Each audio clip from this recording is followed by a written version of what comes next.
দর্শক সবাই কেমন আছেন? আশা করছি সবাই অনেক অনেক ভালো আছেন। আলহামদুলিল্লাহ, আল্লাহর রহমতে আমি অনেক ভালো আছি। দর্শক, আজকে আপনাদের সামনে আমি যে বিষয় নিয়ে এসেছি সেটা হলো নামাজের আরকান। তো বিষয়টা খুবই গুরুত্বপূর্ণ। আমরা এ বিষয়ে যদি জানতে পারি, সহিষ্ণুভাবে আমরা নামাজ পড়তে পারবো।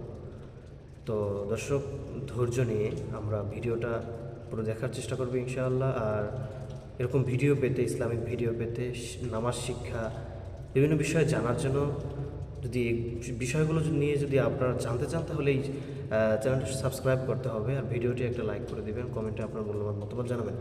দর্শক, আর কথা না বাড়িয়ে আমাদের মূল আলোচনায় আমরা চলে যাই। নামাজের আরকান। নামাজের আরকান হলো 5টি। 1 নম্বর হলো কিয়াম, কেরাত, রুকু, সেজদা, তাশাহুদ পরিমাণ বৈঠক করা। 1 নম্বর হচ্ছে কিয়াম করা অর্থাৎ দাঁড়ানো। 2য় নম্বর হচ্ছে কেরাত পড়া। 3য় নম্বর হলো রুকু করা। 4র্থ নম্বর হলো সিজদা করা। 5ম নম্বর হলো তাশাহুদ পরিমাণ বৈঠক করা। এই 5 রকমের কোনো একটি ভুলে বা ইচ্ছা করে ছেড়ে দিলে নামাজ বাতিল।